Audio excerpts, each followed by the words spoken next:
Okay. Good afternoon, dear learners. One request, And please write your name as attendance in the chat box,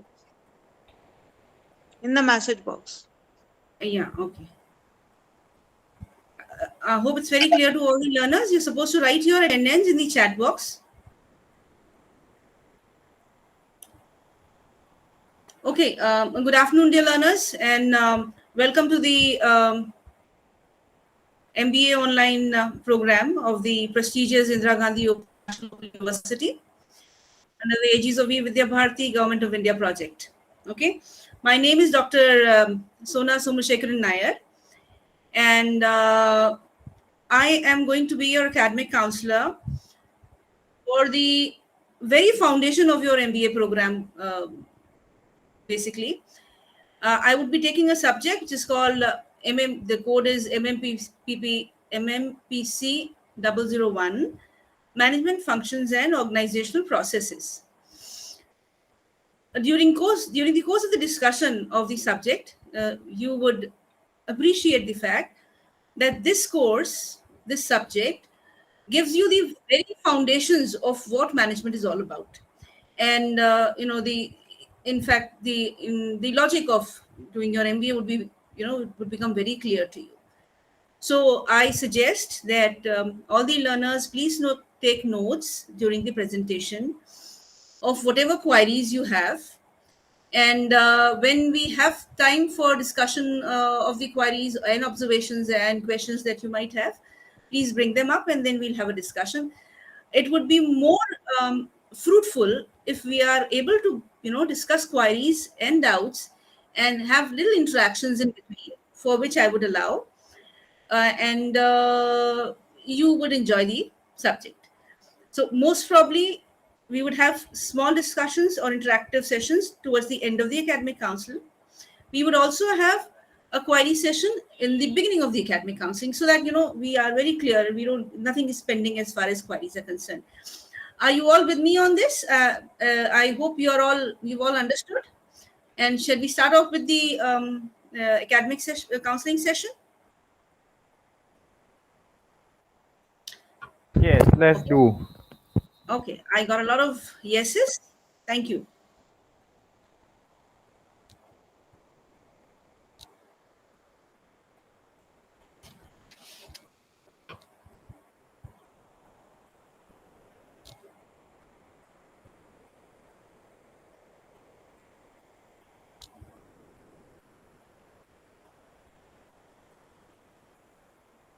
Just a second. Let me start off with my presentation.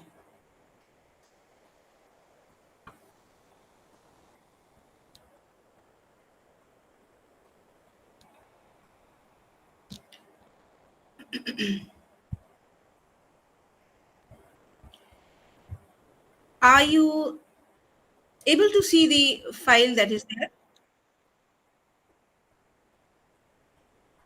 Is it visible to everyone? Yes, please.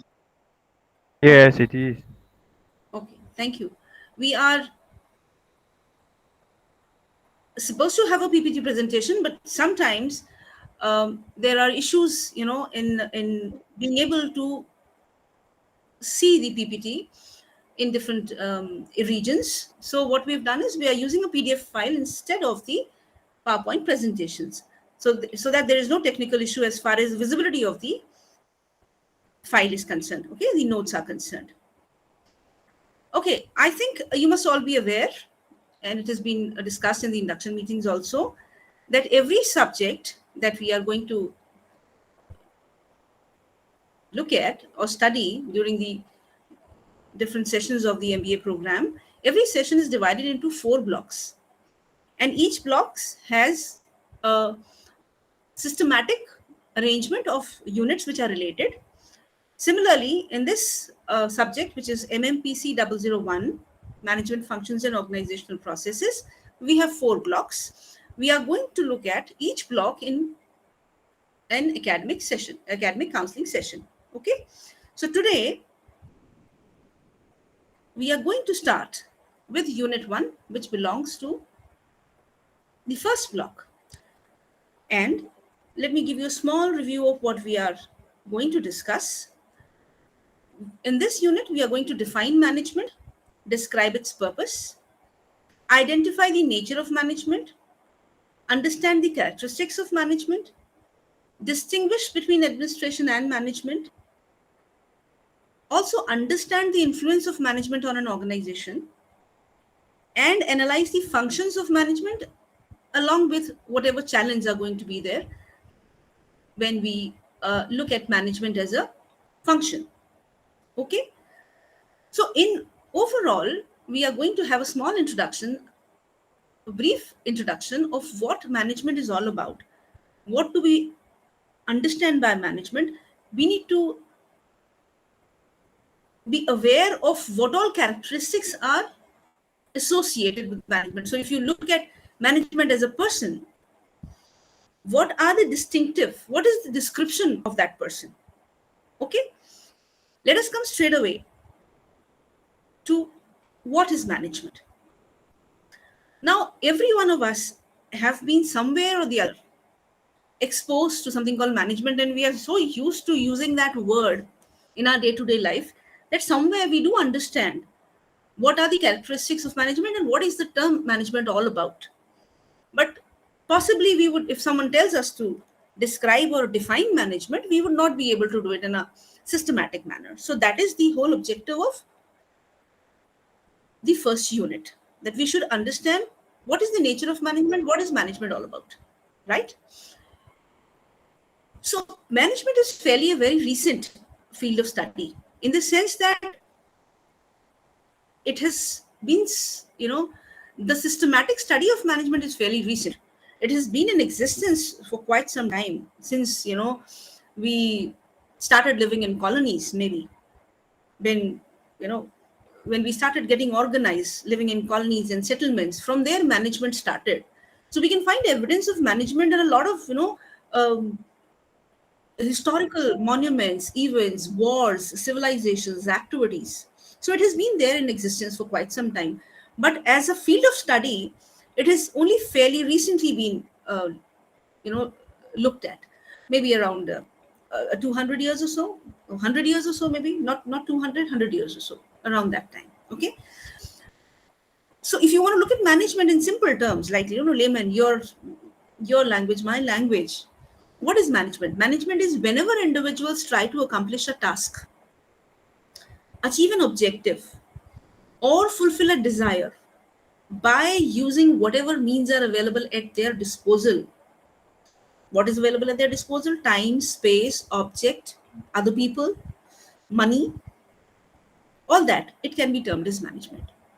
So when you are accomplishing a task using whatever is available to you, in simple terms, it can be called as management. But since we are students of a professional course, our discussions will focus primarily on the practice of management in the organizational setting, not, in our homes. So a number of definitions ranging from a single aspect of management to more comprehensive ones have been proposed by various authors, and we will look at some of the definitions so that we start getting a picture of what is management all about. One definition says management is the art of getting things done through the efforts of others. It's quite simple. So when you use others to get things done, it can be called as management. Koons O'Donnell, what did I say? Management is the process of getting things done through the organized efforts of others. So the organizing element has been added in this definition. Similarly, a number of definitions are there which focus on some aspects of management and from different perspectives. However, because, management is something which is related to human beings, and you would understand, you very well appreciate the fact that where people are involved, complexity starts. Because we are intelligent animals. Apart from being intelligent, we are also, we have various dimensions to our personalities. So whenever, you start thinking of the nature of management, you have to appreciate the fact that it can be very complex, And there is no one universally accepted definition of management. But slightly complete definition of management is one which says, there's a modern definition which says, management is the coordination and optimum utilization of all resources through the process of planning, organizing, directing, controlling in order to attain stated objectives. Right? Here, they are talking of some work which is to be done when management. There is one small difference which also is stated there. Yes, management is the process of things with the aim of achieving goals effectively and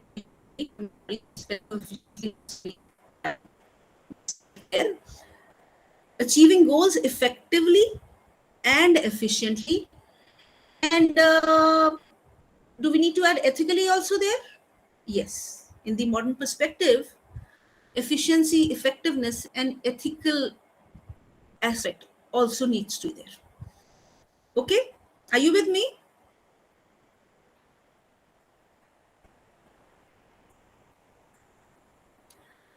Dear learners, there is one small request I'd like to make. I would, in between, need to know that the network is not gone. So, since it's an online class, I would request anyone, one or two of you, to take the responsibility that when I ask you whether we are with me, you have to tell me that you are with me. You have to say yes. Is that clear? Yeah. Yes, ma'am, that's very clear. Okay, thank you. But did you get my point? I Yes, want it's you to very clear, respond very clear. immediately. Yeah, because sometimes what happens is, you lose the network, and then I keep on continuing, but the students are not there. I'm sorry, the learners are not able to, connect. So I would request you to please respond as soon as I say, so that, we can go ahead. Okay, so we looked at some definitions of management. Now, out of those definitions of management, I've picked up some terms so that we understand what it is all about. If you look at the earlier definitions, they said, here we have the definitions. There were certain words which we used, terms we used to get to the details of those terms. Okay? Is that one definition said the process? So from understand that this function or this entity, this we're talking of, it is a process. Now, what is a process? A process is something which has a number of steps, which does not stop in between. It is possibly an ongoing thing. So management is a function. Management is a a set of activities, and it is a process. The one more important term which came in the definition was effectiveness. Now, can someone tell me what is effectiveness?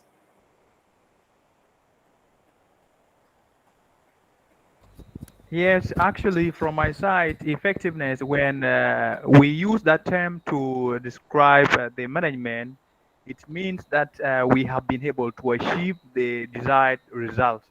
So that's what it means. We have been able to achieve what we predetermined.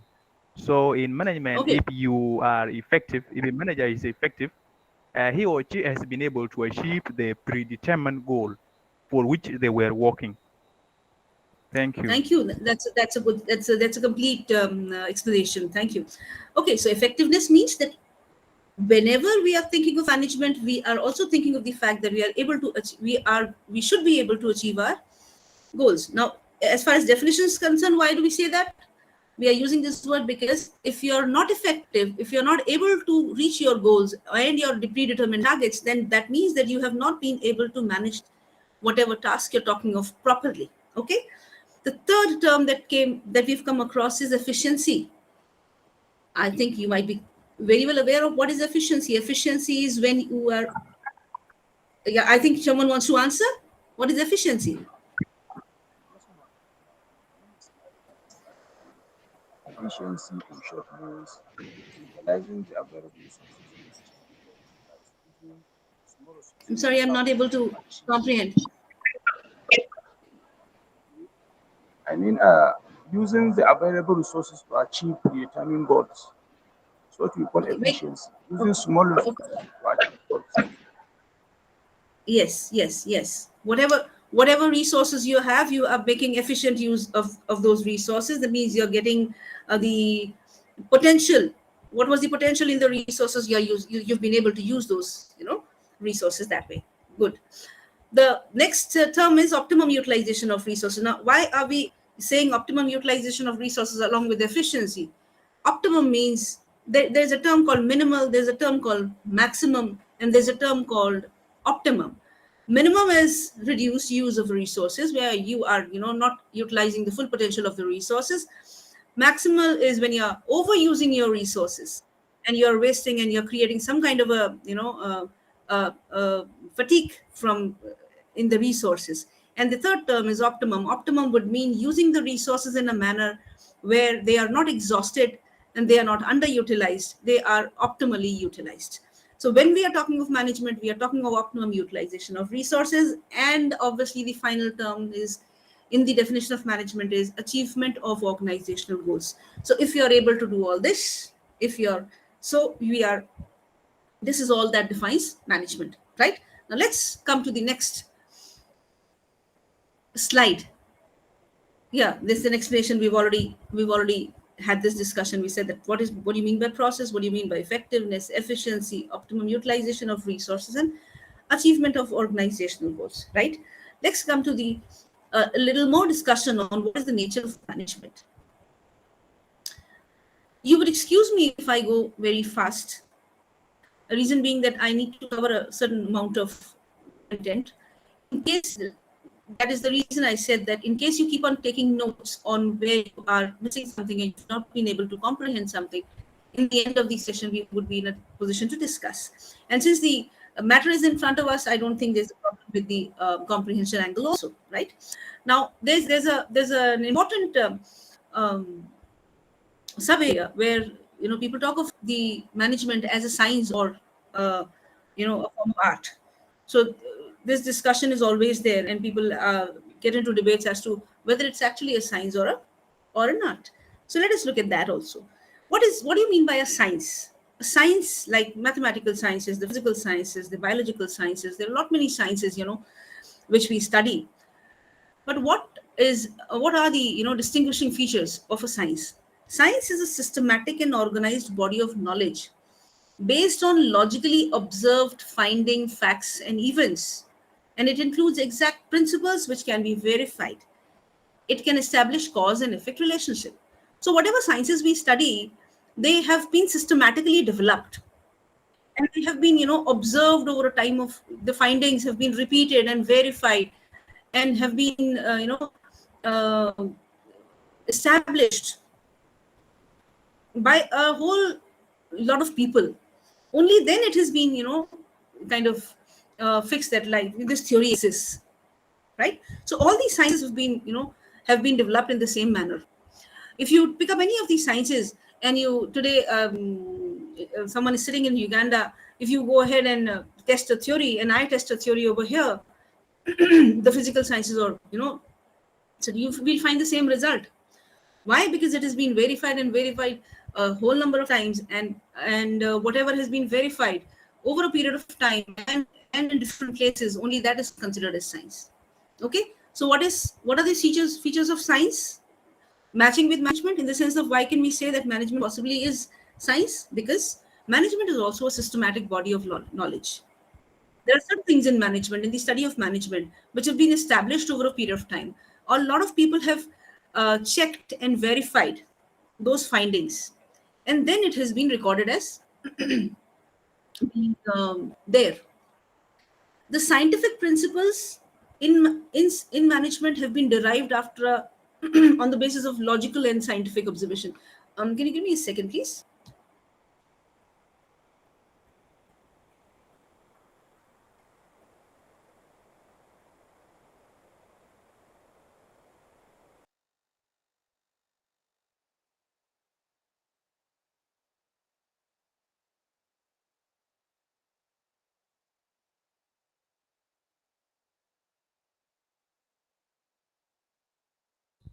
Yes, hello, are you there? Hello, ma'am. Please give me a second. I just need to get something. Give me a second. I just need to get something. You said we should give her a second.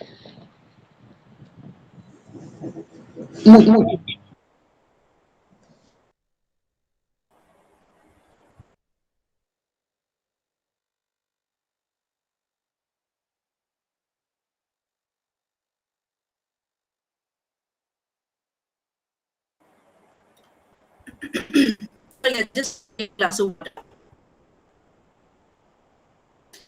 Okay, I'm sure you're able to see the file still. It's still there, right?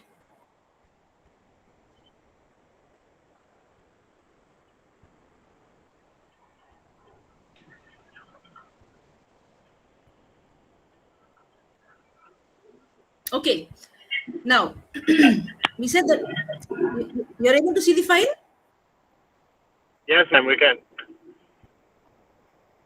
Okay. So, as far as management as a science is concerned, we said that it is a systematic body of knowledge, and it's based on whatever principles we've decided exist in management. They have been, developed after logical and scientific observations and repeated experiments. Another thing which is important is that whatever principles and whatever theories we have established in management, they have a universal validity. So if they are valid today, they are valid tomorrow also, and they are valid in various other whatever places we want to get them verified and valid, checked. Okay. Now that was what was management as science. There's another thing, whether management is an art or not. Now, what is an art? Art is also a systematic body of knowledge, but it requires skill, creativity, and practice to get perfection. It is not something which is objective and will be there automatically. So, for example, if we drop an apple over here, it will definitely fall down. But if I want to draw an apple, I might draw it in a different way. Someone else would draw it in a different way. So that is art. Though it is based on certain systematic principles, it requires skill, creativity, and practice to get perfection. So is management an art? Management is also an art. Because again, whatever theories you learn in management, you might do a lot of reading in management, you might, attend a lot of courses in management. But unless and until you use your own skill, your experience, your creativity to apply those principles to your daily life or to your work life,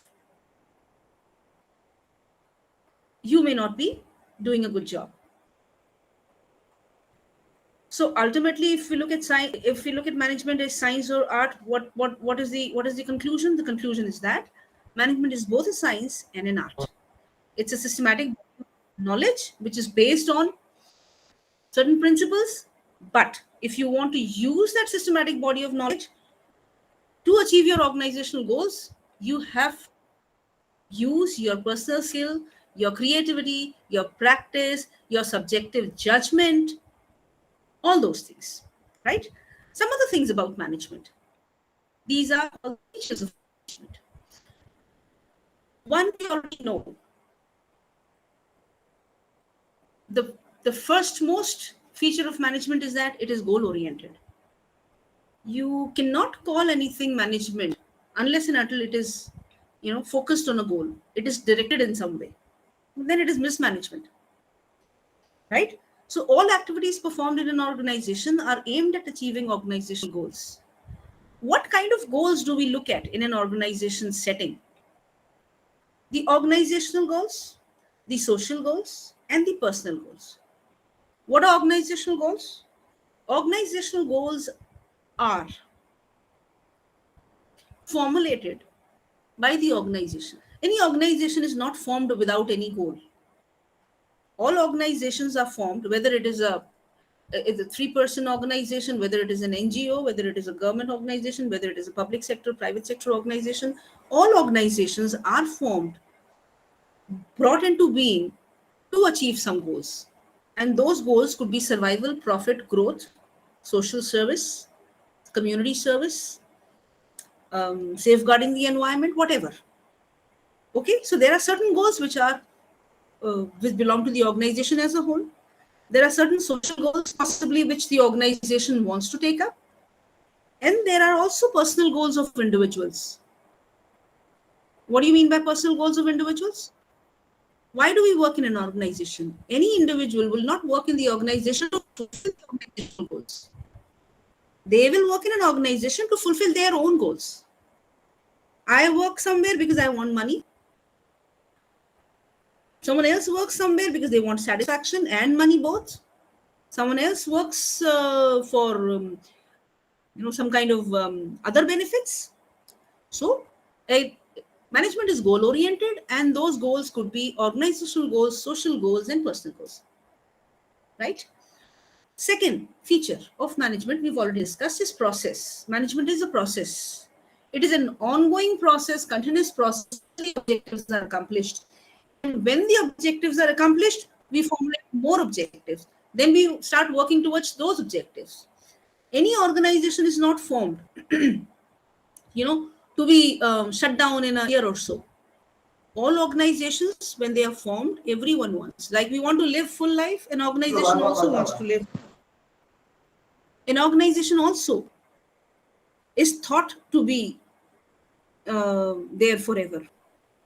People who formed the organization would like that organization to stay forever, possibly. Though it's a different thing that most of the organizations do not continue beyond a 50-year period. Only few organizations are able to maintain, are able to manage changes which come up during the lifetime of an organization.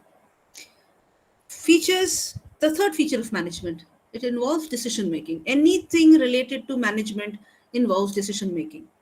Obtaining the means to work to run the organization, getting people to run the organization, getting choosing between alternatives, evaluating the organizational, everything involves decision making. Fourth feature of management, it's a social process. Social process in two ways. One we've already discussed, that management has some certain social obligations. It has to give something back to the community. In that angle, it's a social process. Secondly, an organization in itself, the structure of an organization, the physical entity of an organization is nothing in itself. It only comes to life when there are people in the organization, and those people are directed, coordinated, regulated, motivated, managed by their bosses. So the social process means that there are human beings, human resource, we have to manage that resource, and we also have to fulfill our obligations to the society, towards the society. Clear on that?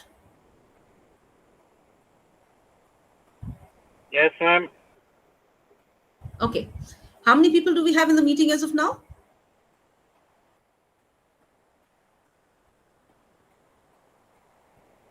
$48. That's a good number. Welcome I would like to welcome the people who've joined in late, and I would appreciate if you, in the next academic counseling session, if you could come on time so that we don't miss on the discussions that have already happened. Okay, welcome once again.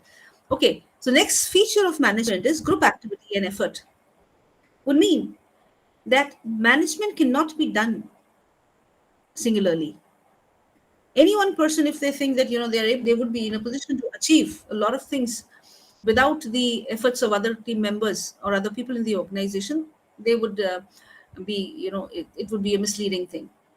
So management means people working together. Management means people working in teams, and any organization which is able to build that culture wherein people work in a coordinated manner, that organization is going to prosper.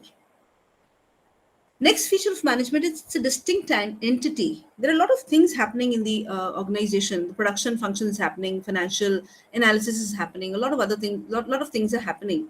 But when we talk of management, it is a distinct entity. We are able to identify what is management and what is not management by looking at what is being done. So if the machine is working and if there are people who are observing, that's possibly not management. But once that observation comes to the supervisor, and the supervisor plans and analyzes whether the work is that being done properly, that part is management. So you can separate management from the operational things, right? All pervasive function of management says that wherever we go, we see management. It is universally present in all organization, all fields, all levels, all industries, everywhere. And as every field is progressing, management is becoming more and more relevant. Management is becoming more and more imperative, right? So possibly if you want to look at it that way, maybe 200 years from now, there was no management in a particular place. But today, that same kind of work possibly is very well managed, very organized, very systematic. So that is what we want to say when we are saying that it is universally present nowadays. It is multi-dimensional. Management can be of people, that is obviously of people, but management can also be of processes, priorities, work, time, space. You talk of anything in the organization, any tangible, any intangible thing, intangible also. So management is, in the picture. Okay. It is a continuous process. It is intangible. That's a very good one. Management is intangible. You can't see it. So how do you know that there's management there? So you go to two places. One place you go, one office you go, you see a lot of confusion, a lot of chaos, a lot of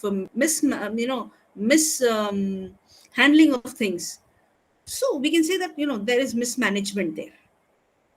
You go to another place, there is very systematic, very organized, very well coordinated. People know what they are doing. They are, interacting with each other that way.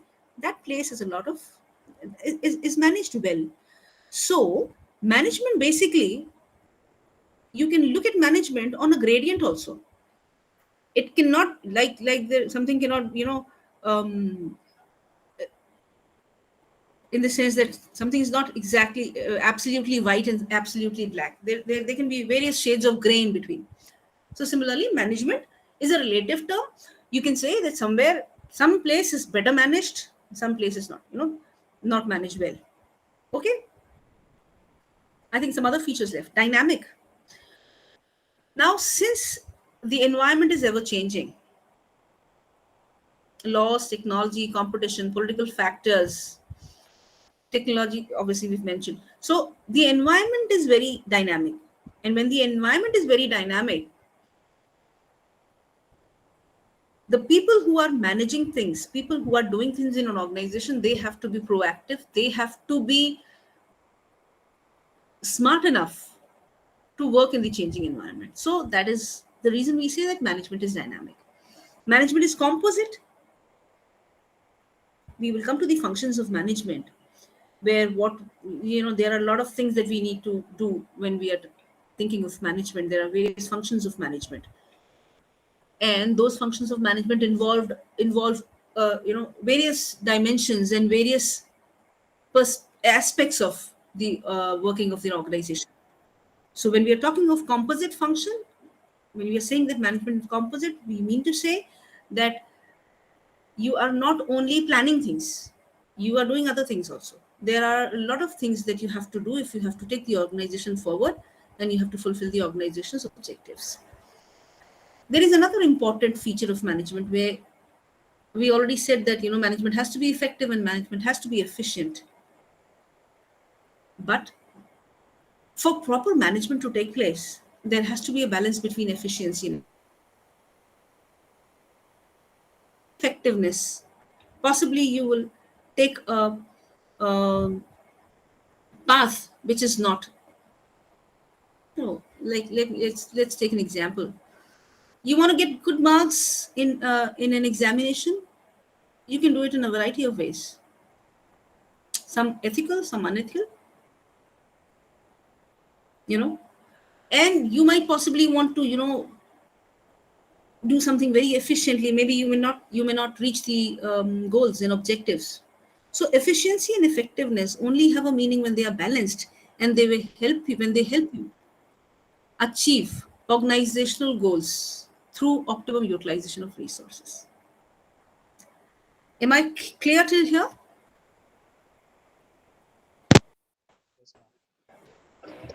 Yes, ma'am. Yes. Yes. Okay, so why do we talk of management at all? It is, it is so easy today for us to understand what is management, in the sense that we would say, it comes so easily to us. We cannot, if you want to ensure something happens, or if you want to achieve a goal, you by instinct know today, because you've been trained like that, because you're living in an environment like this, where you feel that you need to plan things, you need to organize things, and then you would reach that goal. But earlier on, it was not that easily visible. So from there, the question of why management is important comes. So as far as organization, from the organizational point of view, what is the importance of management? For survival. If the organization needs to survive long term, they have to take care of the organizational processes and organizational things in a systematic manner, and they need to implement principles. One is survival, second is reaching objectives, third is optimum utilization of resources. I think that this has all been discussed to some extent, so we will just go through them. Efficient and smooth functioning. For efficient and smooth functioning, you have to have proper management.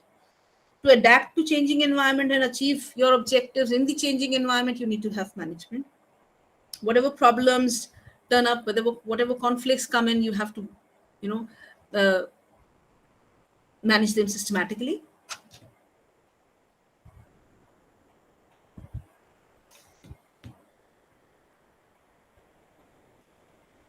Just give me a second.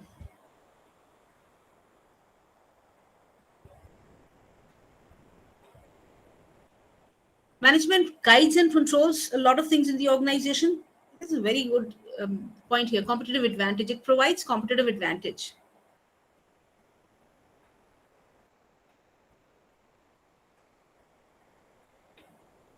Please give me a second again.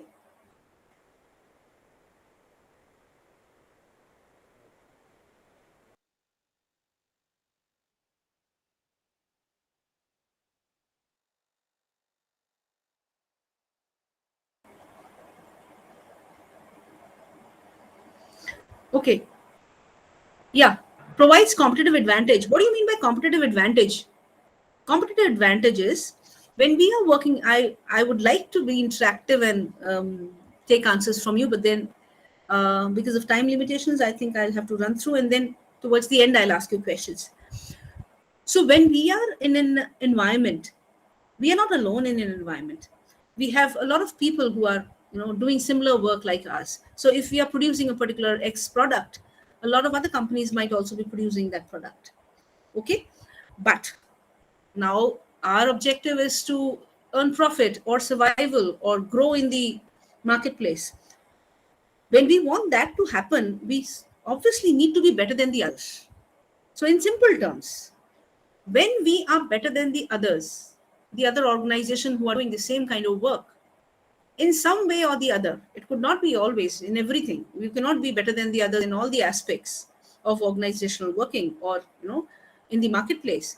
But when you are better, when an organization is better than the other organization, competitors in the environment, in some way or the other, in some aspects, or competitive advantage is very important for you to do good business, right? So that is why management is needed. Management of various things is needed. Management gives us stability and strength, because when you're strong, organized, systematic, you are stable. Last, when you follow management principles, when you do things systematically, when you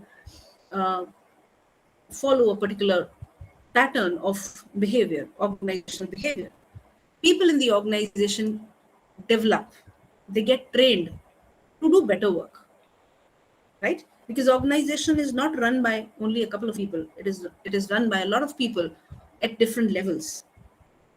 Okay.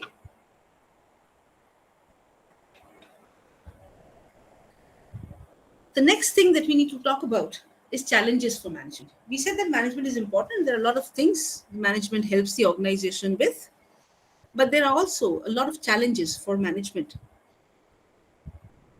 more so in the dynamic environment that we have today, right? Now, what are the challenges of management? Current organization. One, because of globalization, liberalization, privatization happening all over the world, especially in developed and emerging markets as ours, we need to be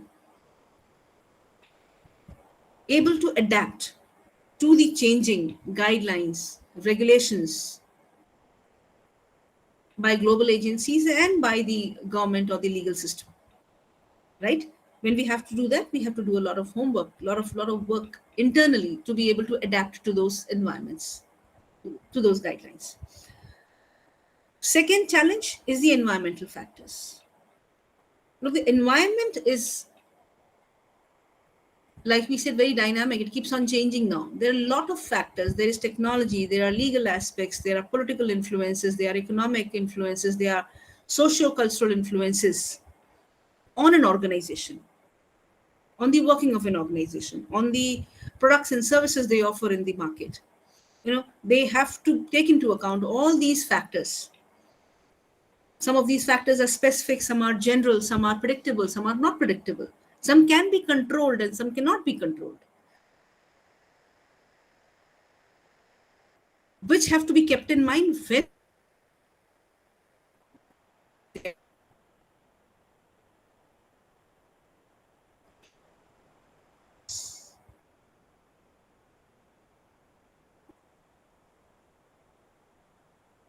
stars.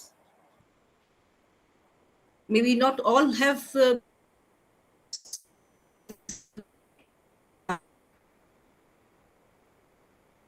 environmental guidelines.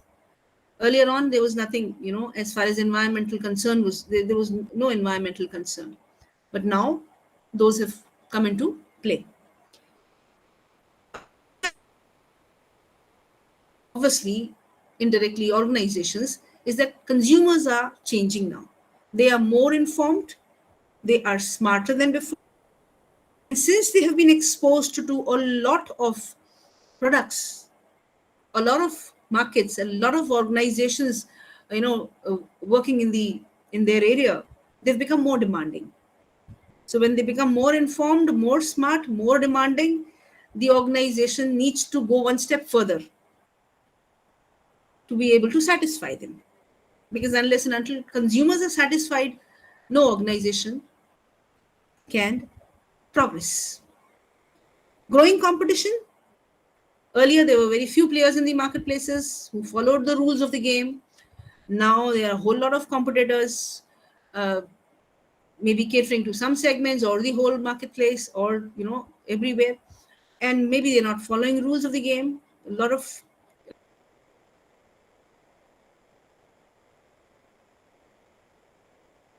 things.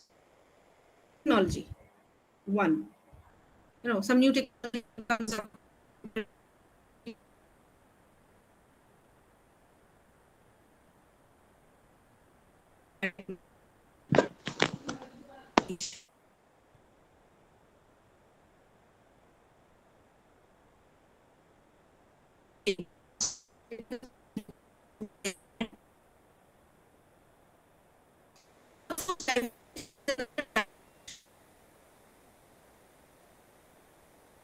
Going to work in other countries.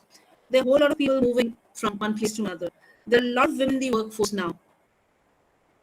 The need, like the customers are becoming demanding, the needs of the employees are also changing. The employees, because they have a lot of options, they are also changing. So all this is there, all together create a lot of challenges for the management or the organization. So it's when you look at management and when you look at organization, as far as this subject is concerned, somewhere we can, they can be supplemented, they can be used interchangeably, right? So that brings us to the end of the first unit. We'll take 2 minutes to think of any query that we have, and then we will go to the next unit. So just think about it for a couple of seconds, and then if you have any queries, please raise your hand. Maybe I don't know if I can do that here, and then we can take those queries. Is that okay?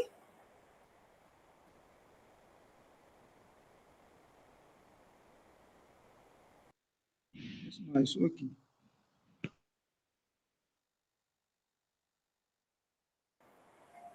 I think what we can do is you can write it down in the chat box, and I can read it, and I'll just go ahead rather than waiting for you to speak on the microphone.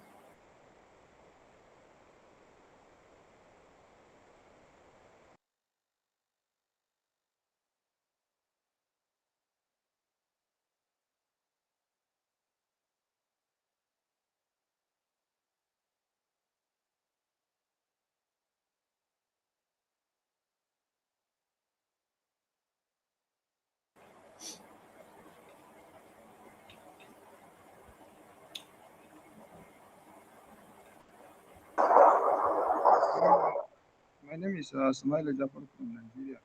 I think silence means consent. I'm hearing that nobody talk, maybe means that almost right. Yes, I'll find a way to share the matter with you. I'll have to check with Madam first, and then.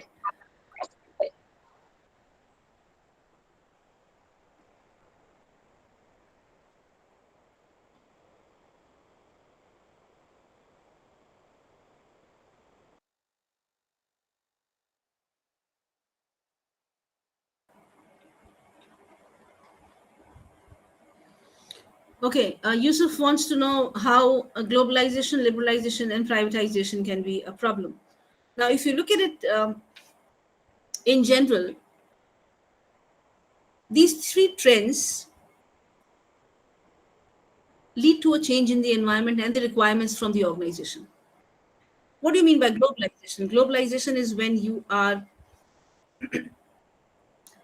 there are policies for people to do international business. So obviously, suppose you are an organization which is there in a very, a domestic organization which was very comfortable in the marketplace. What happens after globalization? Another organization comes in and, produces products and services which you're offering in the marketplace at a minimal cost possibly and a better quality. What happens to you? You have to change your management system. You have to change your technology. You have to somewhere or the other fight out. So that's the effect of globalization. Similarly, with liberalization, if the industries were protected, because of some legislation, if the government allows for outside participation in that industry, again you're in for a big jolt, right? And you have to meet the requirements of the new marketplace. Third is privatization. Because of privatization of a particular unit, a lot of private money comes into play. Okay, so if it's a government organization with a monopoly and there were other organizations which are not able to, which were not possibly, doing better, this organization which has been converted into a private organization will become a competitor. Reason being, the private organizations will put in money there, expand the project, make it better in ways in which it was not better earlier, and then it is going to create problems for the other organizations. So it is an environmental challenge to meet the requirements of these three. situations. Anyone else?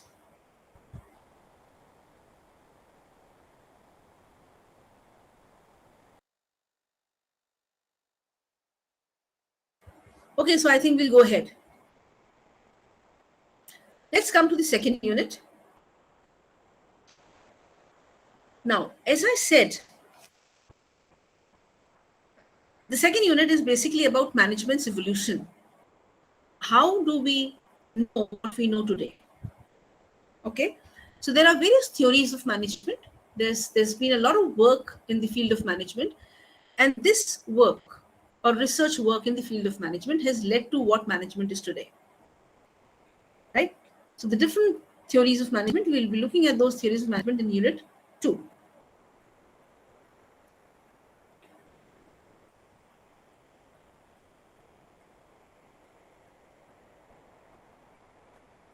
In general, you can divide the evolution of management thought into classical management approaches, human relations approach, behavioral approach, and modern approaches to management.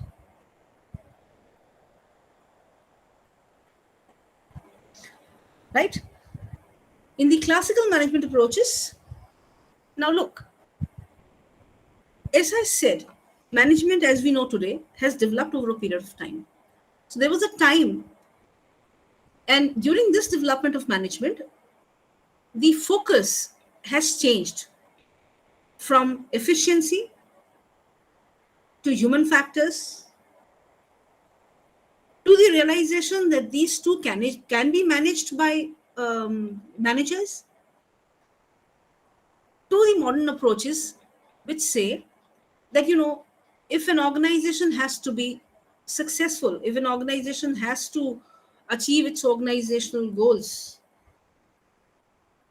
with all the different features of management that we talked of, then you have to pay attention to a wide variety of aspects. So these theories that we see right now, you see in front of your screen, they have worked on the different perspectives of management and ultimately have led to certain theories which have adapted some or the other part of the earlier theories. Okay, this is how all the sciences have been built. So let us come to the classical approaches. And the first classical approach is scientific management theory by Frederick Winslow Taylor. Now, if you look at the portion above here, the scientific management theory by Frederick Winslow Taylor and the administrative management theory by Henry Fayol, they have happened approximately around the same time in different countries. I think administrative theory was developed in France, and Frederick Winslow Taylor, I'm not very sure. I think it's Germany. I'm not sure. You'll have to look at the details of those. The year and all those things need not be discussed over here. Those can be looked at from the study material. Okay, so the first theory of management is scientific management theory. And here, what are the two contributions of this theory? The two contributions of this theory are, there are certain principles that they have proposed, that F.W. Taylor has proposed, and there are certain techniques of scientific management which have been proposed. Now, what are the principles? Principles would mean those are the philosophies on which his learning is, and techniques are that how do you actually go about managing an organization. And this is about the time when there were no organizations as such. There were factories and there were laborers, right? Okay, so what are the principles of scientific management? Until this time, there was no expertise, there was no science, there was no systematic approach to managing the work and the people who were working in factories. So this was the first time F.W. Taylor came up with a theory, and he proposed that there are certain principles which need to be followed if the owners of the organization or owners of the factories, they have to get work done properly and they have to achieve. Now, this was a theory which was concerned about efficiency in the organization. They were not concerned about anything else. They were concerned about getting better work done in the organizations. So the first principle was development of science to replace the rule of thumb. This is the first time someone said that you need to actually systematically record information and follow systematic principles rather than the rule of thumb. Rule of thumb is like, kind of by force getting things done. Scientific selection of workers was another principle. He was the first person who said that you need to select people, skilled, unskilled, on the basis of what they can do better, and then place them like that in the organization. So you need to some extent, in the beginning of the starting the work, you need to understand who is able to do what and then allocate the work accordingly only. Bringing science and scientifically selected workers together, yes. Understanding what is to be done, and then bringing people who are able to do that work properly together, rather than just allocating any work to anyone.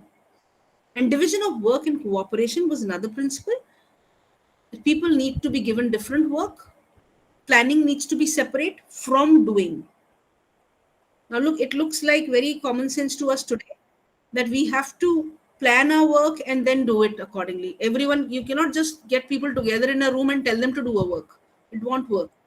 We know that we need to finally first see what is to be done by whom and then allocate that work. And this is common sense today, but it was not common sense then. So division of work and cooperation was another principle of management. What techniques he suggested? What? Functional foremanship. Foreman was a person which we like, possibly today we call him a supervisor. So he said that people need to be separately given supervisory work. Some people, there are more details to this theory which can be read from the books. You need to have separate supervisors for separate work. That is what he said. One. Second, he said differential piece rate system, in the sense that a worker who does more work should be given more pay. Division between thinking and doing, again, it is the same as planning separately and getting work done separately. One person should not be doing both, planning and thinking, planning and doing, so there should be separate people for planning and separate people for doing. Standardization, he said that you need to standardize things, equipments, tools. If these are standardized, the result will, the output will also be standardized. You understand what is standardized, na? Similar, of the same, what should I say, configuration, or similar quality features. Central planning. This is the first time he said that people need to fix the plan in a central place, and then it needs to be given to the different workers and foremen who pass it on to the workers. Mental revolution was one important technique, which meant that the management needs to know that they can get work done only through people. The workers need to know that they get work, they're able to survive, and they're able to earn money because of the management. So somewhere the kind of disharmony which was there around that time, because owners were very strict and workers did not want to work, that kind of disharmony needed to be resolved so that better work could be accomplished. So this was the contribution of the scientific management theory by F.W. Taylor. Around the same time, there was another theory which came in, which was administrative management theory by Henry Fayol. He did a little more advanced work as far as the structure and the principles of management were concerned. And he identified the different activities that were happening in the organization into different functions, activities. He said that in an organization, there are a whole lot of things happening, but you can segregate them into 5 parts. There are technical things happening, production and stuff like that. Communication is happening. There is security and financial aspect also there. Accounting in terms of keeping track of what is happening, how much is being accomplished, how much is being spent, and mental. By mental, he meant the mental work, the conceptual work which is happening. The second contribution, there were 3 things. There were 2 things which F.W. Taylor contributed on. He talked of principles and he talked of the techniques of management, scientific management. Similarly, Fayol identified, there were 3 things, but we are looking at 2 here. Once the first thing that he did was identify the various activities which happen in an organization, and the most important contribution of Henry Fayol in the field of management is the 14 principles of management. These are similar to the techniques which have been proposed by F.W. Taylor. Okay. Now these 14 principles of management, we'll look at them one by one. And what do you mean by principles of management? By principles of management, we mean that if the organization, if the management, if the bosses, if the owners follow these 14 principles, establish systems on the basis of these 14 principles, then the organization will work nicely. Things will run smoothly. Okay. Again, the focus here was productivity and efficiency. We are talking about getting more work done, getting better work done. Okay. The first principle of Fayol was division of work. Like Taylor suggested, division of work. Different work is to be done by different people. You cannot club all the work together in a particular area and give it to a couple of people for them to get confused. So division of work means that different people are going to do different kind of work. What is going to be the advantage of that? The advantage is going to be that if a set of people do similar kind of work, they will develop an expertise. They will be more productive. They will be more efficient. And there would be less need for any kind of supervision or any kind of problem handling there. Second principle was authority and responsibility. Are you with me? Yes, please. Okay. Authority and responsibility. Now, what is authority and what is responsibility? These are some important and wonderful words in management and very interesting. What do you mean by authority? Authority is the power to get something done. Responsibility is being accountable. Accountability is different. Responsibility is being held responsible for getting particular things done. So authority and responsibility, according to Henry Fayol, people who have the authority should be given some responsibility, and people who have the responsibility in a particular area should have the authority to accomplish that particular work. Right? Now, why did we need this kind of a principle?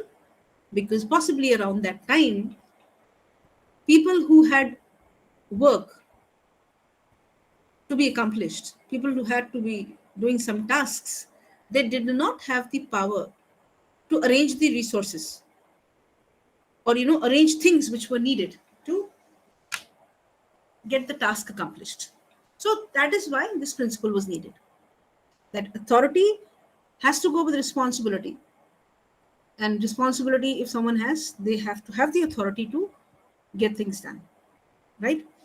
Discipline is something which is required everywhere, and according to Henry Fayol, the third principle was discipline, that unless and until there is discipline in the organization, work will not be easy to accomplish.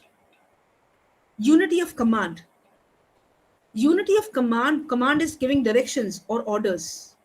And unity of command means that one person should receive orders from only one person.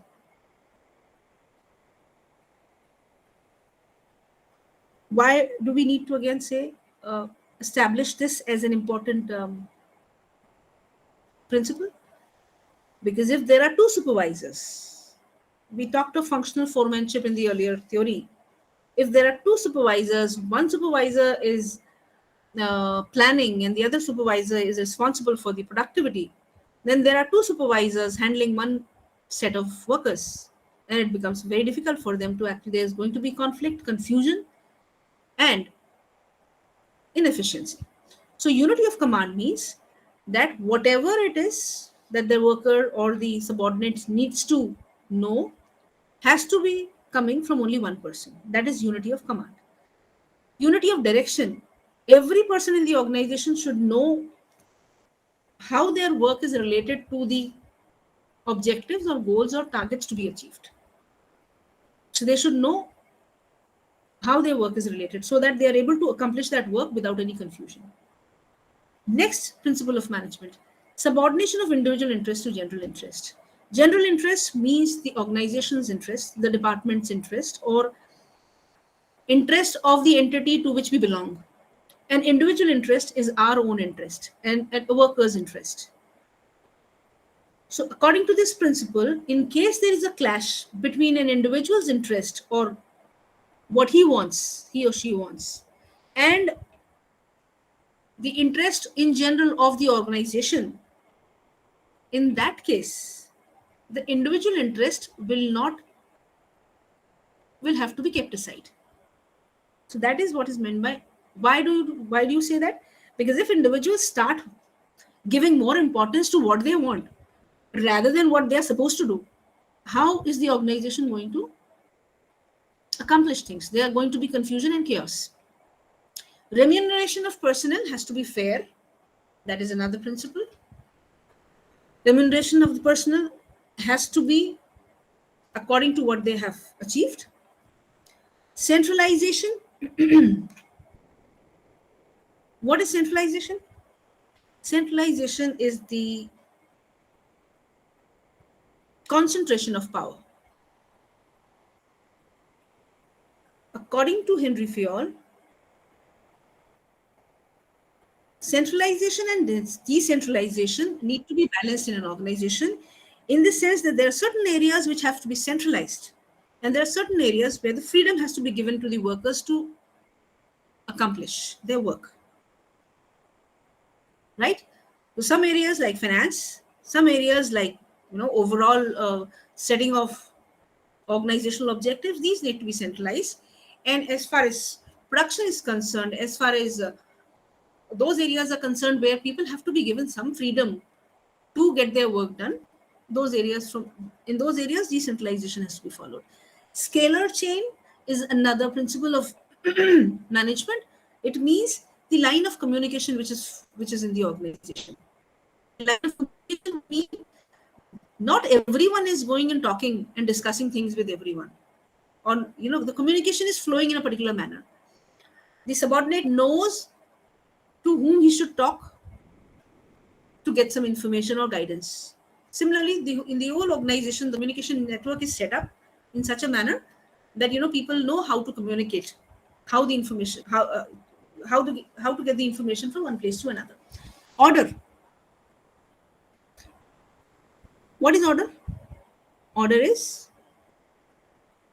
systematically, everything systematic.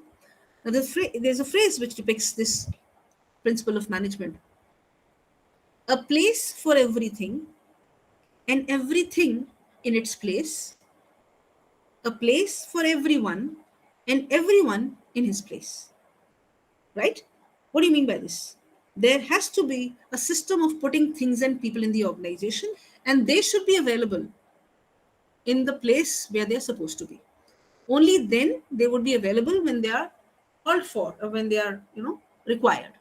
Equity. Equity is treating everyone with equity, not equality. Equity. Equity means they are treated as per their achievements or what they do. So if someone's done good work, it's to be appreciated. If someone's not done that good work, needs to be a little. So equity is to be there.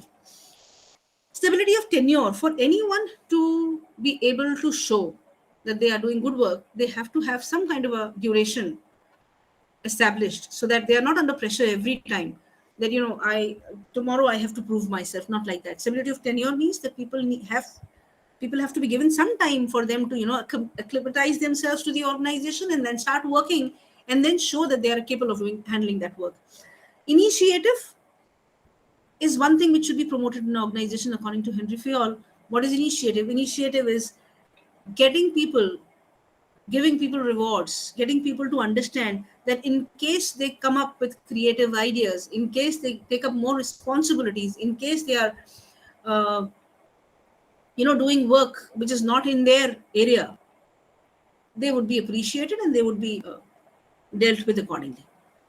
Last principle of the 14 principles of management is esprit corps, which means that people, it's a French word, it means that people have to be cooperating with each other in the organization. That feeling has to be there, that harmony feeling has to be there for the organization to achieve their organizational goals, right? So this was the contribution by Henry Fayol. Let us come to the next theory. Again, a similar kind of a thing, which was proposed by Max Weber, the bureaucratic theory of management. He also gave principles which were somewhat similar to the earlier two classical theories. Job specialization, again, is equal to division of labor.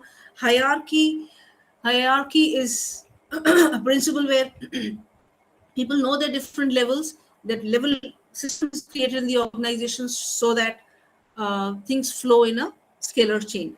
Formal selection of people, like the scientific selection of in the theory, be selected according to their skills and according to the requirement of the organization. Formal rules and regulations in the organization for people to guide. This is the starting point of planning, policies, procedures.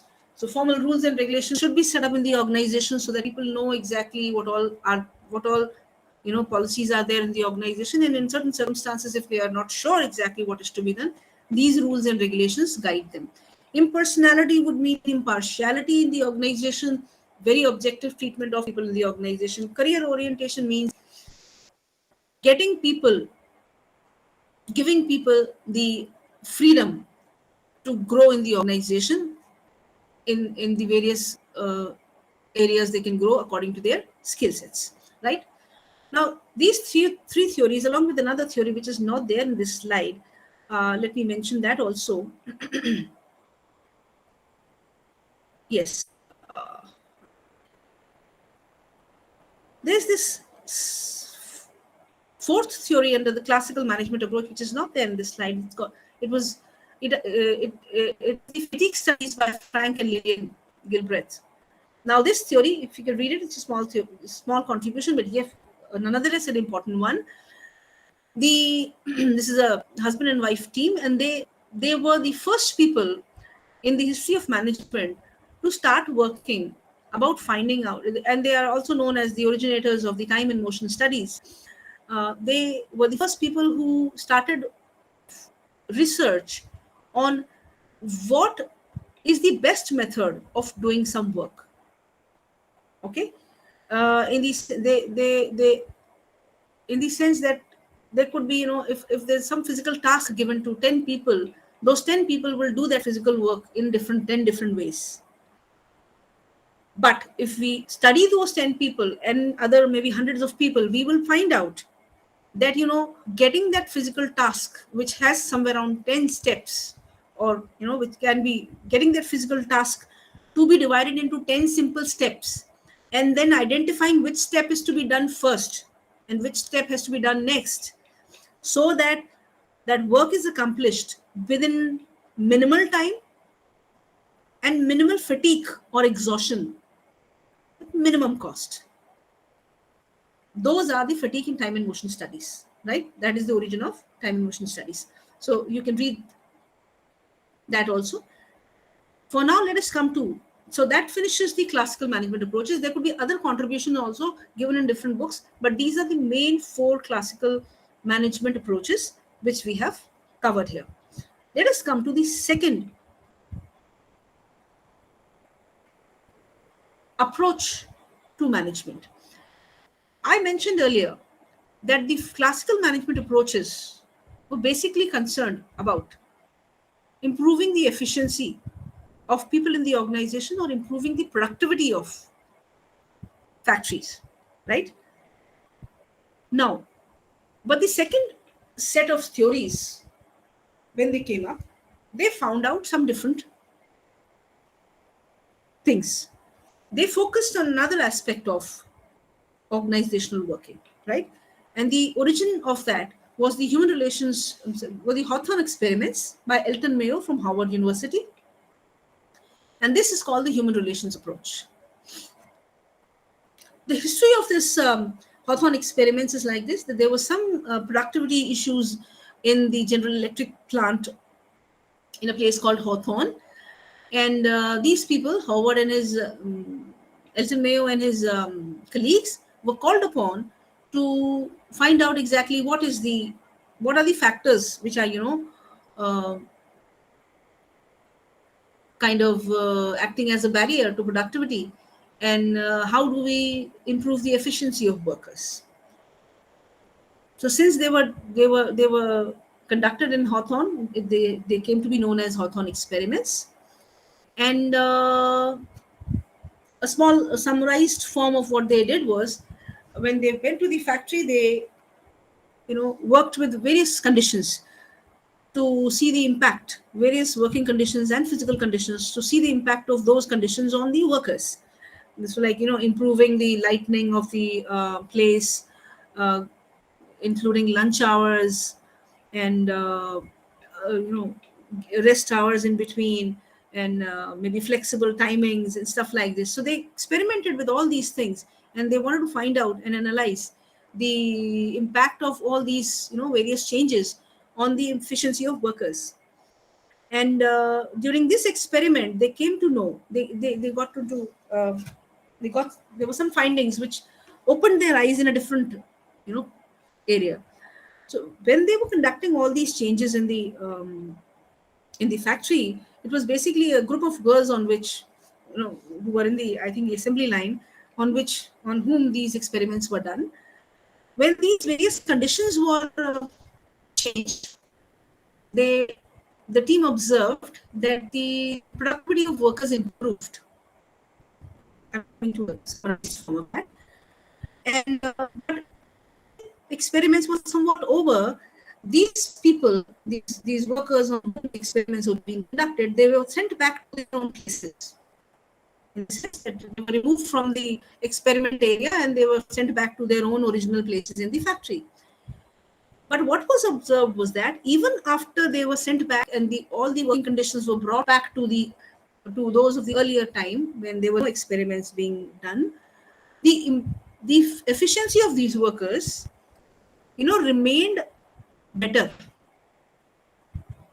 So they were the were surprised as to why they have not gone back to the pre-experiment levels. Why is it so that they are still working on a high productivity? They are more efficient than they were earlier. So from there, when they started analyzing the reasons, they came up with certain learnings, and those learnings were that these girls, since they had been included in the experiment, they started feeling that they were important. They have been given some kind of special recognition. And this special recognition led them to remain efficient. So one learning was special recognition can improve the efficiency of people. The second learning was productivity is not just a technical phenomena, it is a human phenomena also. Third learning was workers' attitude towards work, their workmates and supervisors governs productivity. Fellowship and respect are important factors. So these were the 4 learnings from the study.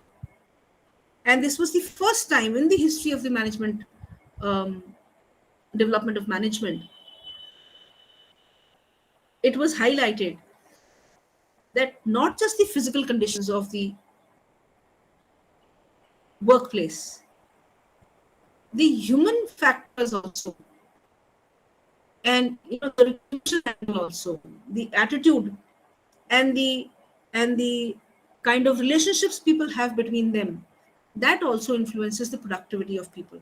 And that if these factors are taken into considerations, and if these factors are handled properly, the efficiency of the organization will improve. Similar to the Hawthorne experiments were two more theories. There was one more contribution by Robert Owen, who's believed to have turned his father-in-law's factory around.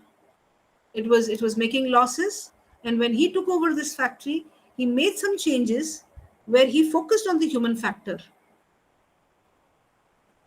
and turned it around to a profit-making firm. The third theory of the human relations approach is a very important theory in motivation, and further on it was developed and it has been used in a lot of researches and a lot of different angles. It has been studied from a lot of different angles. This is called the Abraham Maslow's need hierarchy theory, right? I think I don't have details on that, but let me just. Now, according to Abraham Maslow, people anywhere in their organization or other outside the organization, they are. Why do we work? We work because we want to fulfill some needs, right? It could be anything. According to Abraham Maslow's need hierarchy theory, an individual's needs can be put in to 5 levels, starting from top to the bottom. Actually, the theory is an upside down triangle. I should have put in a picture over here. I'll show it to you next time. According to Abraham Maslow, an individual is motivated by an unsatisfied need. And the moment that need is satisfied, he starts looking for something else. And the Abraham Maslow and his hierarchy of needs says that first an individual works towards satisfaction of his physiological needs, then safety and security needs, then love and affection needs, then esteem needs, and then self-realization. So if you look at it upside down, possibly, suppose we don't have anything. An individual does not have any single thing. It's very. The first requirement that he would want his physiological needs to be completed. He would want food, water, right? So he would start working to get those things accomplished, to get those things. Once he's in a position where he's getting food, water, shelter, he would now require safety and security, as far as safety in terms of safe working conditions, security in terms of job security. Once he's accomplished that, once he's getting that in the workplace, his physiological needs are being satisfied, his safety and security needs are being satisfied, but his supervisor is very bad, is very rough, talks very badly to him. So what will happen?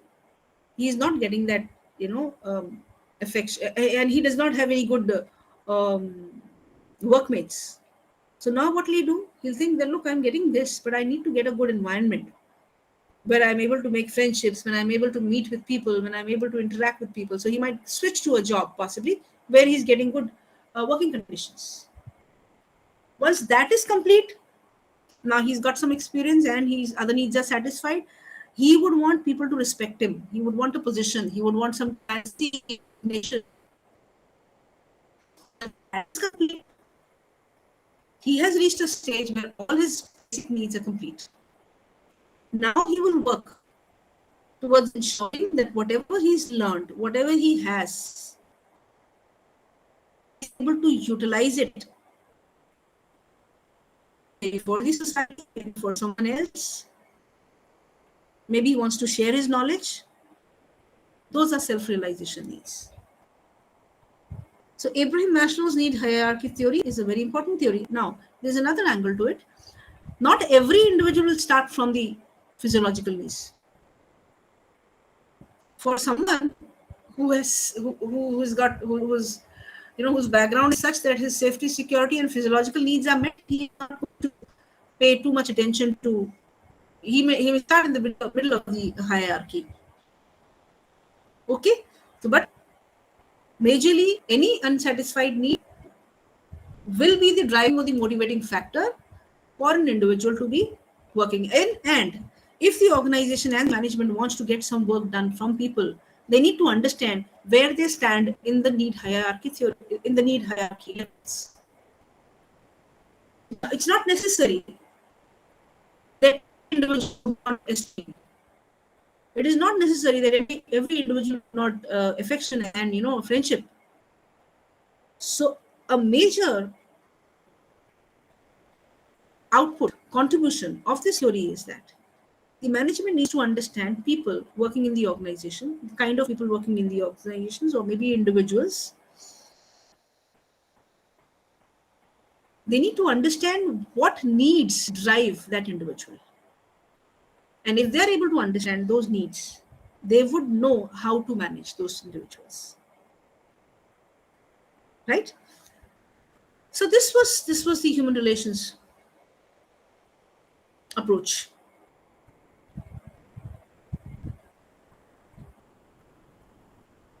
Now, a lot of other contributions were also. A lot of people worked on different aspects of the human relations approach, or the classical were not repeated, obviously, but later on. And all these theories ultimately led to that not all theories are complete, and for work to be done efficiently, effectively in the organization, we have to integrate all these earlier theories. So modern approaches to management basically are efforts to integrate the work done by the earlier on researchers and theorists.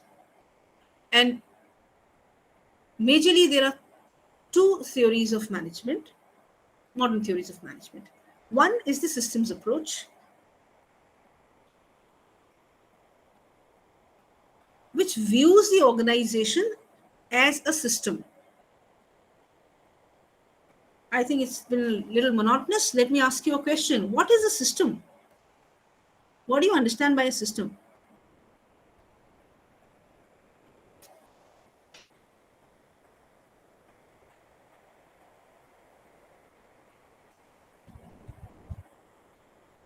I see that the network is being you are having hear me now.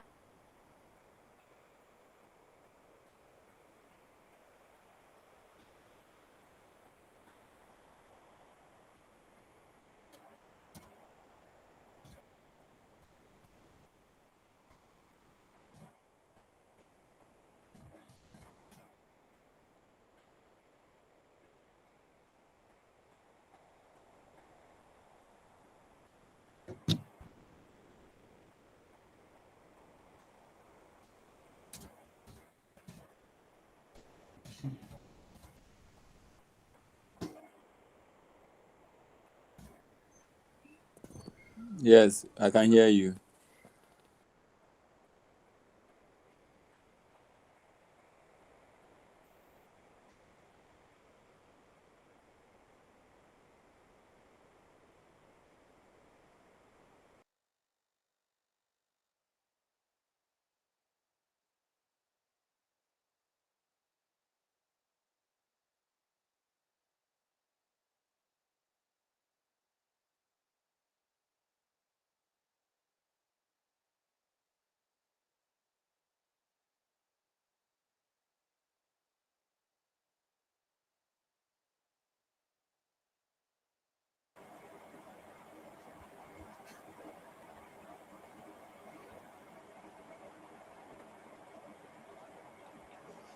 Are you able to hear me now?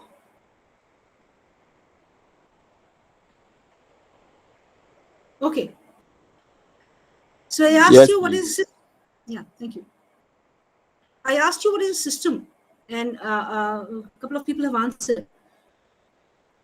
A system is basically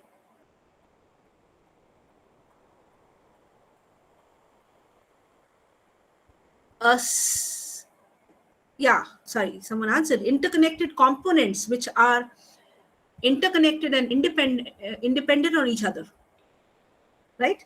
And together they accomplish a particular task, a common goal. Thank you. And there is something called a closed system and an open system. I hope you also know the difference between that. Closed system is something which does not have any input from outside, right? Maybe for the time being, like for example, the watches that we wear, possibly that's a closed system. But a mobile phone is not a closed system. Okay?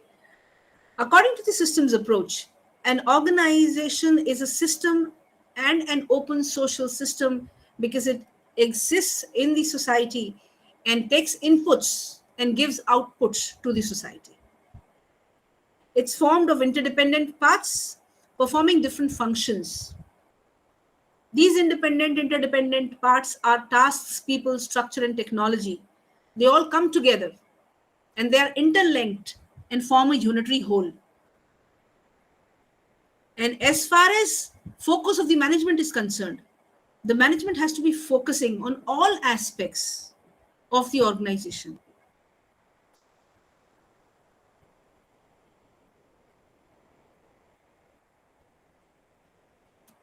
I think some people are having a problem with the sound. So give me a minute again. I'll change over to another system and I'll have to come back to the meeting again. Someone has to admit me, okay?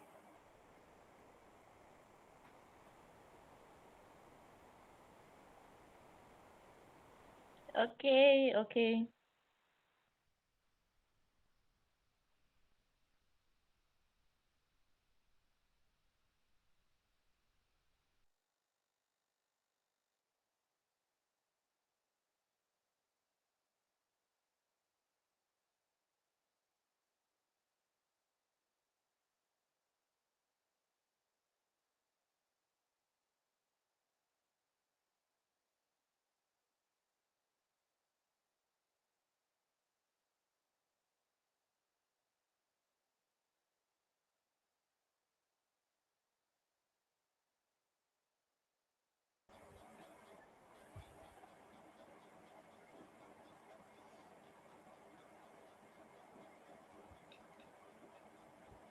Okay, are you able to hear me? Now, Yes, Yes, we can hear you. We can hear you. yeah, Yes, we can hear you. yes, madam. It's, Yes, Mary, you're very audible. Yes, it's clear. thank you. yeah,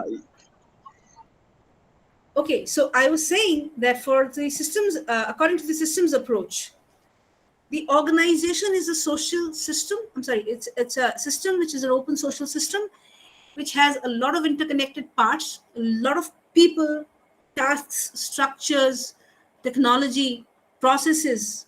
All these have to be, focused on. You cannot focus on just increasing the productivity and not care about people. You cannot just be talking of the interests of people and their welfare and not focus on the tasks to be done. So according to the systems approach, the system has to be handled in all its, completely. Only then the organization will be in a position to achieve its results. The second modern approach to management is the contingency approach, which again is not a complete approach, but yes, it focuses on something which is very important. The contingency approach says, what is a contingency? Contingency is an emergency, a situation which needs attention. According to the contingency approach, there is no one best way of doing things. That means that you might have read a lot of theories and you come across a lot of you may have a lot of experience in managing a particular situation, but it's quite possible that the situation at hand is a new one. And you have not come across any situation of that sort earlier. So since management is a science and an art both, you should know, with the background of your skill set, your education, your experience, and your interaction with a lot of people around you, that what you are going to do in this particular situation. So contingency, according to the contingency approach, there is no one best way of doing things. Managers should know, they should be prepared for contingencies, and using their expertise, their subjective judgment, their experience, they should solve issues on a case-to-case basis. Okay, so these were the two modern approaches to management. And with this, we come to the end of unit 2, which was on the development of management thought. Shall we go ahead? Yes, please. Okay. Yes, we can, ma. We can. Okay. So the third unit basically talks about the roles of managers. And whatever we've done, we've discussed till now, is basically to develop an understanding of what management is all about and how the history of management has moved from being focused only on productivity and efficiency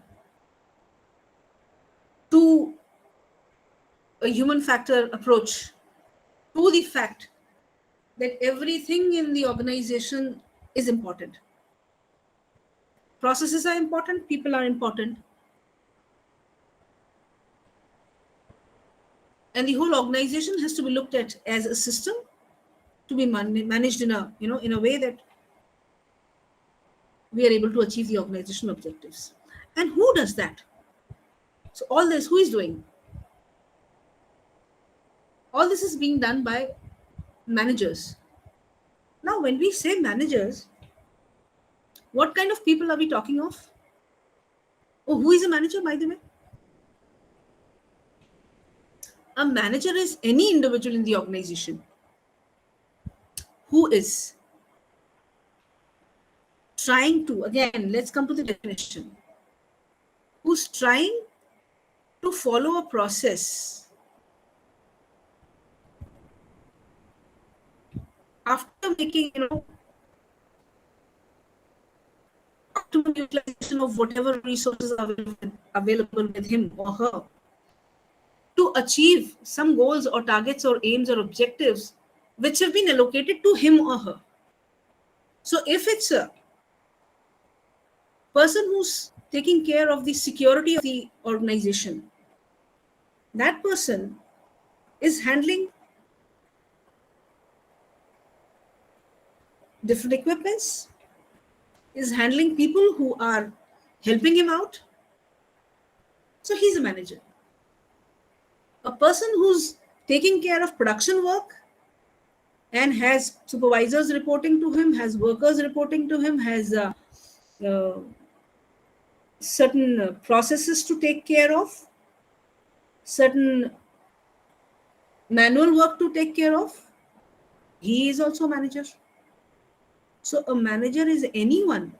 Sorry, the CEO of the organization, he has to make long-term plans for the organization, has to communicate those plans to his second line of people, has to discuss, has to evaluate what's going on in the organization, has to look around and find out what are the opportunities and threats in the environment. So all these things he's doing, he's also a manager. So anyone who's trying to achieve a goal by doing some systematic work in the organization is a manager. Okay, so the role of a manager, if we try to define what is done by people who are called managers in the organization, is as follows. So do you understand? There can be a number of people in the organization who, if you look at it, that way, There can be an n number of people in the organization who could be called managers. And it's quite possible that a person who's managing things is also doing things. So a production manager, if he's making plans for the factory for the next shift, there he's a manager. But when he is writing some report to be sent to the top management, that is his operational work. So that is not managerial work possibly. So again, as I said, management, as I pointed out earlier, management is a term which needs to be understood in totality. And sometimes you might feel that, it's always a point of debate. Every statement that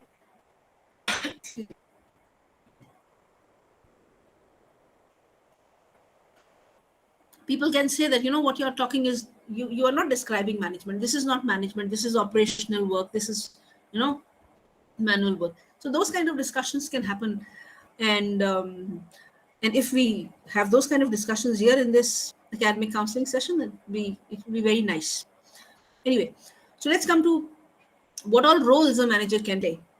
And as I said, management can be anyone. Managers have to play interpersonal roles.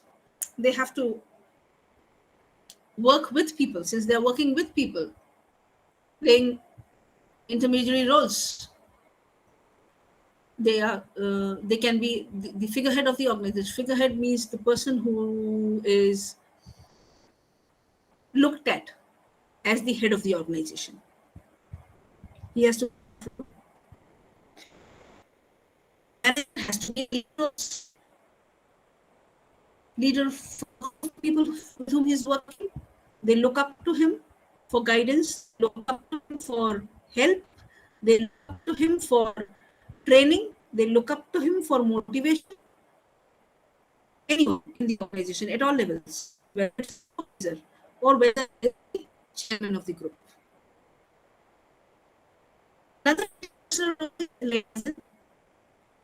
they have to interact with different people, the stakeholders, the public, the government, the outsiders, the suppliers, the customers, and they have to work out, negotiate, coordinate to get whatever it is that is required in the organization.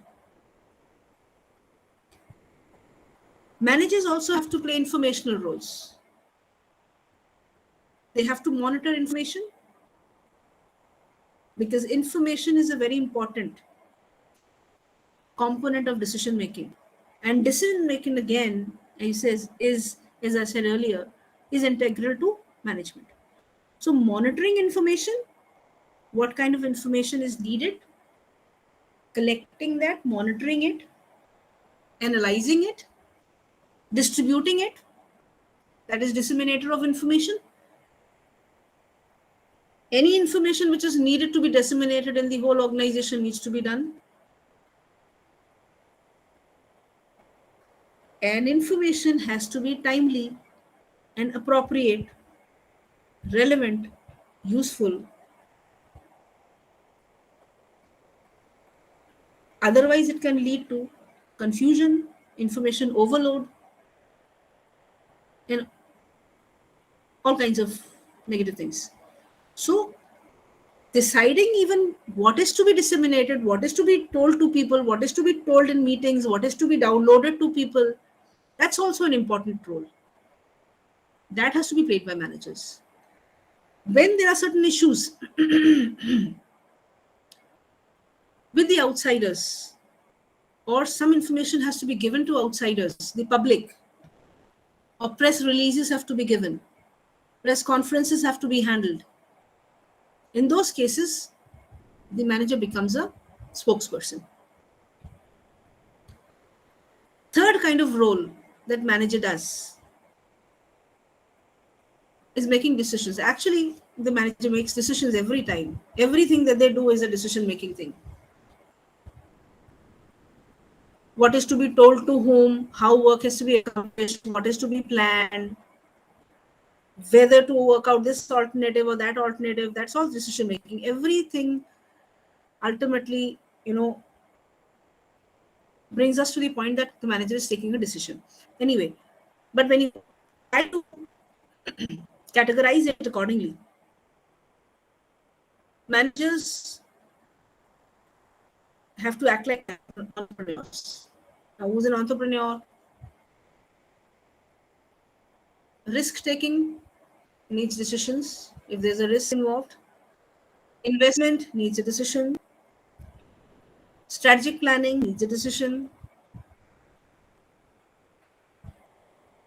A lot of things which are the qualities of an entrepreneur, some of them have to be done by even middle-level managers. In entrepreneurial roles, obviously, the top management is definitely going to do the major decision-making work for the organization. When there are disturbances, managers have to handle that. When there are conflicts, managers have to handle that. When there are strikes, managers have to handle that. Teamwork, if people are not doing teamwork, managers have to handle that. That again comes in the interpersonal roles though. Resource allocator is another role. All departments, whether it is the top of the organization or the functional heads or the supervisors, whatever resources are available to them, they have to distribute it among the tasks or the people who are working with them at the next level. So resource allocation is an important role that organizational managers play. Negotiator, that's also an important role that organizational managers have to play in situations where there are conflicts. If you start working out, there could be other areas also, other roles also, which managers have to play. In general, if you want to give a simple definition, wherever there is a decision to be made between alternatives, the role of a manager turns up. And what kind of decision the manager is able to take as far as abilities are concerned is the best possible alternative in whatever manner if they're able to take, that is the efficiency or the success of a manager. Now, the unit 3 is basically talking about managers only. There are certain small topics there, which, if they are left out, we'll take up in the beginning of the next academic session. Now, I'll open this session to queries, and I would appreciate if you would come back with questions and queries, whatever you have from today's session. And yes, it is being recorded.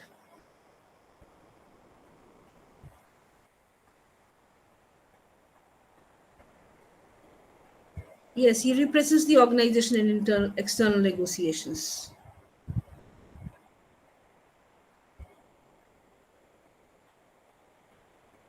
So do we have queries? I would take them now. Functions of management, because the whole syllabus basically is based on the functions of management. So we are, as it is, going to complete them one by one. So need not worry about that. We would be starting off, yes, we would be starting off with functions of management tomorrow. Definitely a manager can be managed because there would be someone to manage a manager.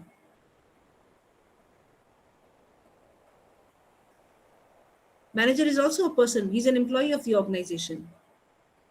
And mind you, if it's the chairman and there's no one else to manage him, the government is managing him. There is regulations by a director.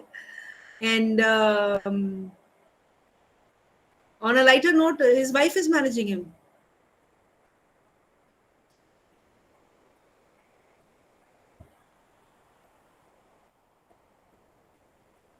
Yeah, you're right, madam. He's also managed. Yeah, there are also some other people who is managing him. Okay, do we have any more questions? If you don't have any questions, I'd like your observations on how it has been today, and so that we can improve upon it tomorrow. If you've not been able to, see some slide, or if you want some detailed explanation of any one topic, I think we would, we can devote some 5 minutes to it tomorrow. I didn't get your question, Yusuf. What was that? Amongst the theories of management discussed above, which one is more effective and easy to apply?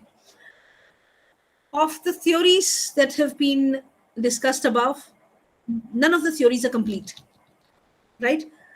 But yes, that is the reason we are studying all the theories of management. Got it? So we can get some input, we can get something from the classical theories, we can get something from human.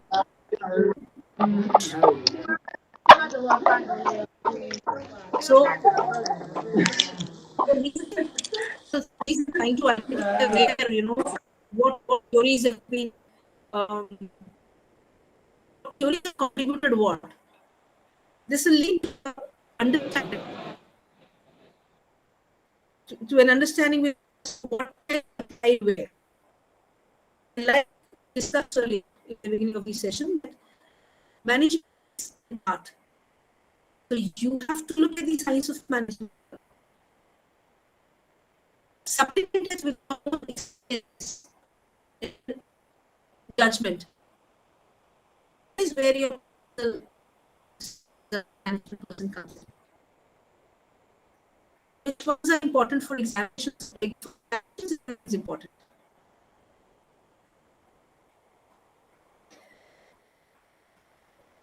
Henry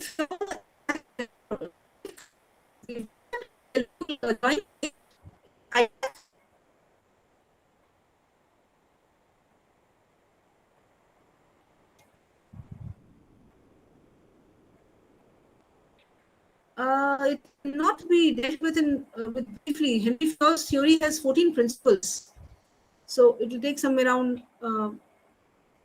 I would suggest, why don't you go see, and tomorrow of those points from Max and Henry Fayol, if you're not able to, comprehend any of the topics, we can cover them.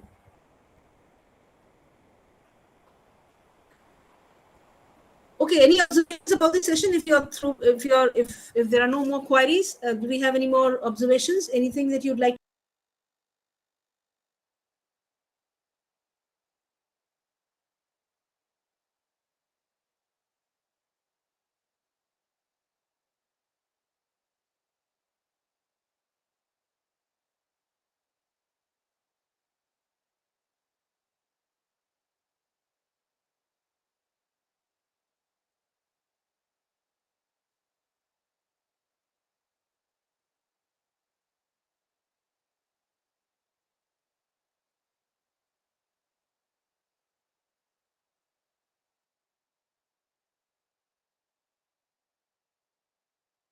I'm sorry, I had network issue.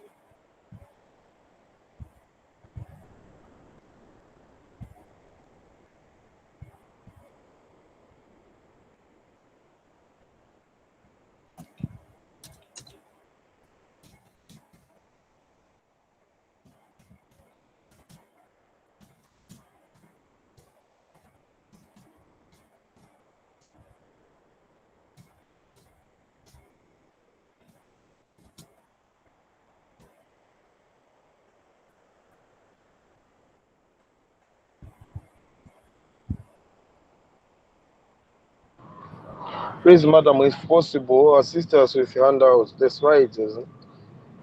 We want to study. Can you please type in the chat box? I am not sure exactly, what you were saying. Okay, so I think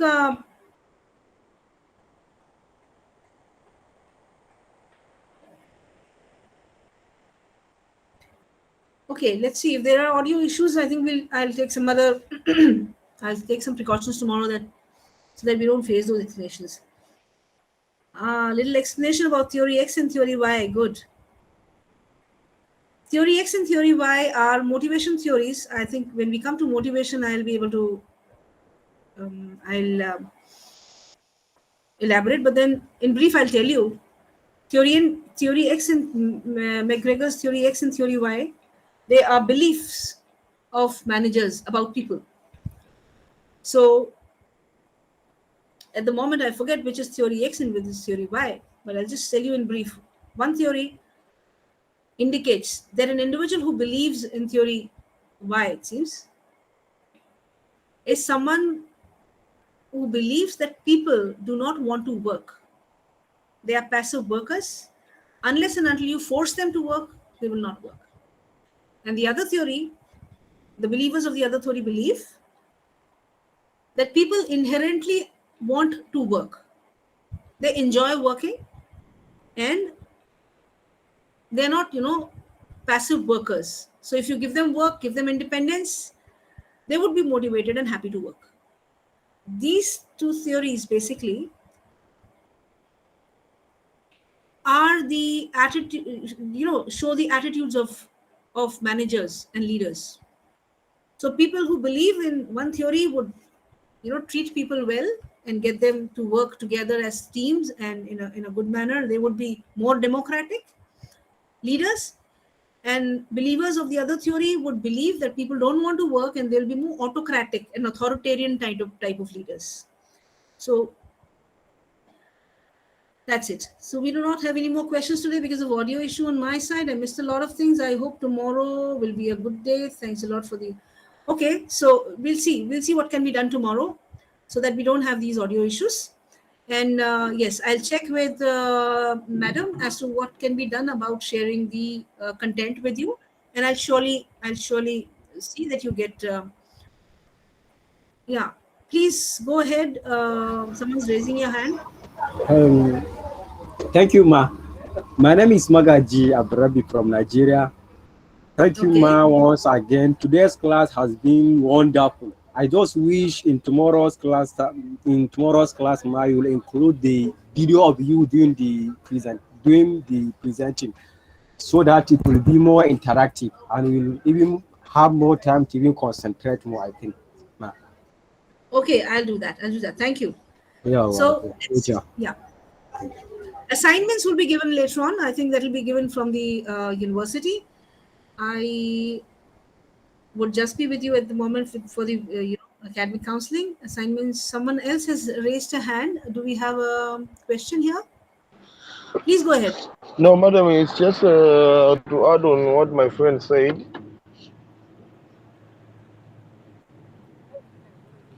Hello, madam, Yeah, am I please go ahead. audible?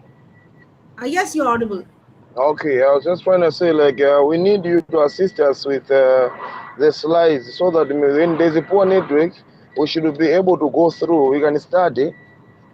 Okay, I'll do that. And also assist in how we can easily connect to you so that we should not miss a lot. Because it might happen others, they enter the class late than the time. Okay. So it's good so we should move together. Okay. Yeah, if there's assignments, maybe others they might not know, but we should find a way so that each and every person must get to it. Okay. So we'll take precautions. Don't worry. We'll see that you get all the material so that you don't have any. Okay. Thank you. So don't worry about that.